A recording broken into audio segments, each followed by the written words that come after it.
Just like that, Kathy Engelbert, the WNBA, the team owners, the Players Association, in the split of an instance, all of it can change. In a split instance, all of it can change. If this injury does anything, it should be a wake-up call to the WNBA. The WNBA just lost their golden goose and they have nobody to blame but themselves. Caitlin Clark is out for a minimum of 2 weeks with a left quadricep strain. This is the first time she has ever missed a non-preseason game since her sophomore year in college. Caitlin Clark will miss at least the next 2 weeks with a left quad strain. The Fever are currently 2-2 on the year. Clark has started all 4 games so far and is averaging 19 points, 9.3 assists, and 6 boards per game. The Fever said more updates will be provided after doctors reevaluate her. But here's what's really infuriating. This injury might be connected to preseason quad tightness that was never properly addressed. Was Clark playing hurt this whole time while getting hammered by dirty players and ignored by corrupt referees? The timing couldn't be worse, and the league is already in full panic mode. Let's wish Caitlin a speedy recovery by commenting "Get well soon CC" down in the comments below. Let's go. Players Association, the team owners, that just like that, all this fanfare, all this interest, all this newfound attention on the league can disappear overnight. Caitlin Clark's out 2 weeks. Was Caitlin Clark playing on a damaged leg this entire time while everyone looked the other way? The evidence is starting to pile up, and it's absolutely maddening. During that Liberty game on May 24th, something wasn't right with Clark from the start. Her shots were falling short all game long, missing that explosive power we're used to seeing from her deep-range attempts. But here's what really should have raised red flags. Video footage caught Clark using a heat pack on her leg during the actual game. You don't need a medical degree to know that means she was already dealing with pain. There is literally footage of Caitlin Clark putting heat compression towards her leg. There is literally footage of her putting heat packs on her leg.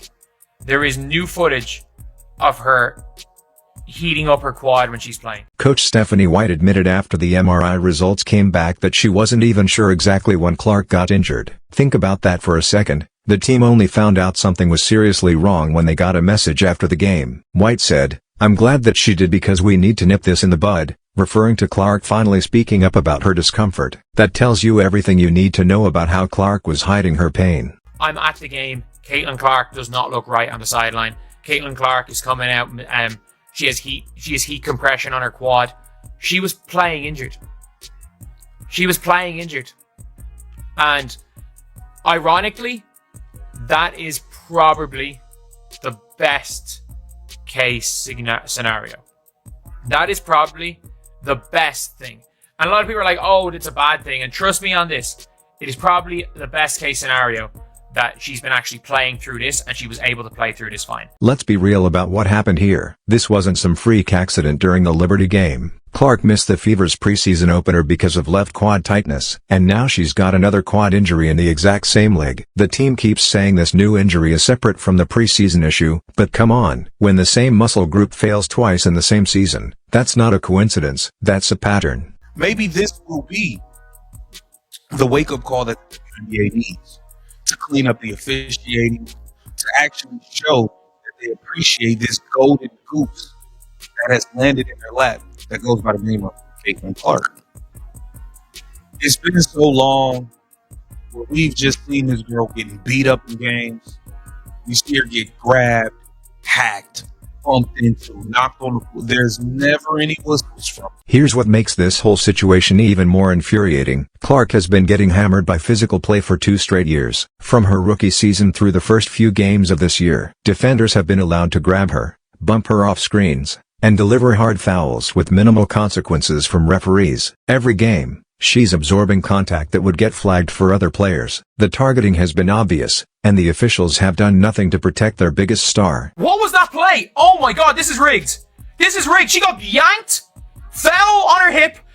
That's a hack! White's comment about great players hiding injuries hits the nail on the head. Clark felt pressure to keep playing through whatever discomfort she was experiencing. She probably thought she could push through it like she is everything else. But this time, her body said no. The terrifying reality is that Clark has been playing hurt while getting pounded by defenders who knew the refs wouldn't protect her. The league is still resentful of her, it's still jealous of her, and it's still trying to put her in her place and give her nothing, make her earn something that she already earned last year when she put this league on the national map. For the first time ever, it was really, really and truly on the national map. This injury was completely preventable. Proper rest after the preseason strain, better officiating to stop the targeting, and medical staff recognizing the warning signs could have avoided this disaster. Instead, everyone looked the other way while the league's most important player's body broke down. Now the WNBA faces their worst nightmare, and their immediate panic response shows just how much they depend on one person.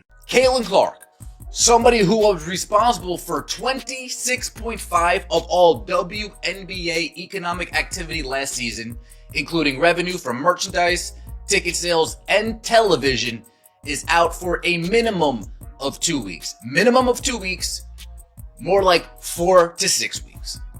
Minimum of 2 weeks, because remember, that's when she gets reevaluated.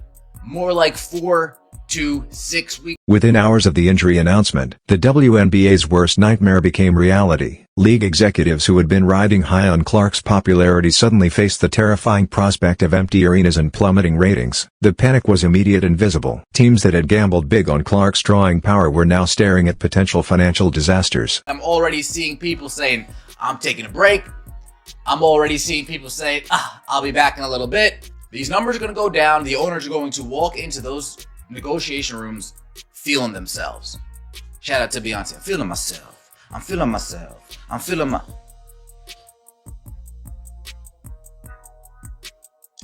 Again, they're lucky this is only a rumored 2 to 4 weeks. Because if the news was the season, people would tune out 100%. The Washington Mystics had already moved their upcoming game against the Fever to a larger venue in Baltimore, banking on the massive crowds that follow Clark everywhere she goes. Now, they're dealing with refund requests from fans who bought tickets specifically to see the player sensation. You know what's embarrassing? Having to explain to disappointed fans that the only reason they upgraded venues was because of one player, and now that player isn't coming. There is one thing, no doubt, that's about to happen. The WNBA teams that move their games, this is about to be catastrophic for them. And it's kind of funny. The Chicago Sky made an even bigger bet by moving their Fever matchup to the United Center, home of the Chicago Bulls. This massive arena upgrade was supposed to showcase the league's growth and popularity. Instead, it's looking like a potential disaster with thousands of empty seats. Imagine the optics of a nearly empty United Center during a nationally televised game. That's the kind of embarrassment that sets a league back years. Yep, that's the Baltimore game. I believe that's about a 15,000 seat arena situation. This one's at the United Center in Chicago. Good luck getting anybody there. I mean, seriously. Will this be the wake-up call the WNBA needs? Caitlin Clark is out for at least 2 weeks.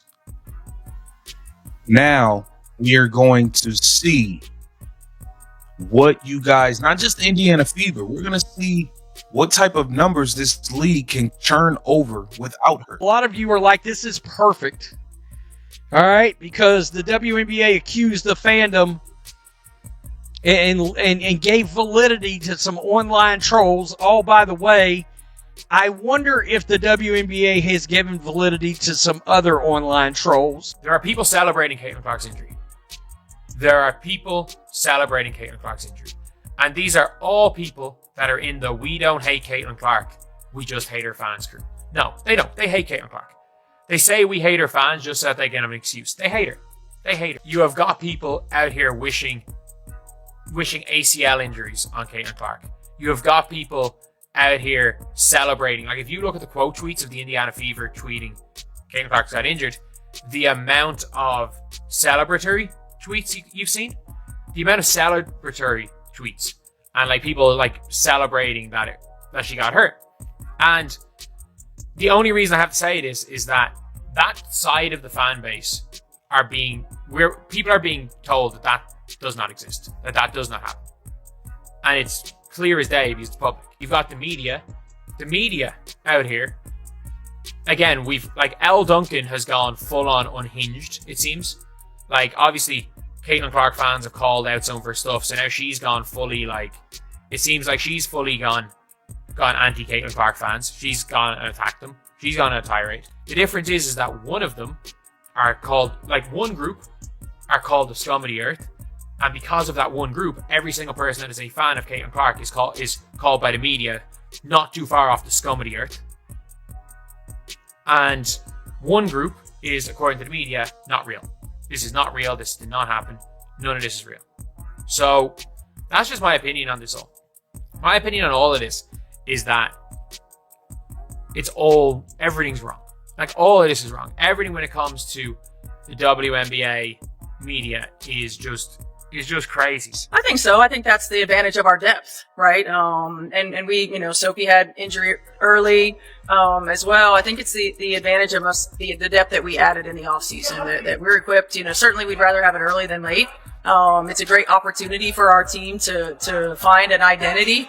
It's a great opportunity for our team to play in a different way. I also think it's a great opportunity for Caitlin to watch the game from the sideline and to grow in almost like a coaching kind of mindset and see some different things that we might be talking about on film, addressing in practice to see it develop in live action. I don't think we change how we play. I think we change what the emphasis is, right? Our off-ball actions as opposed to some of our on-ball actions. When we get to our on-ball actions, utilizing our personnel in a different way. You might not see as much of AB getting the ball on a dive in a pick and roll as you would in some of the other off-ball screening actions that get her to that point.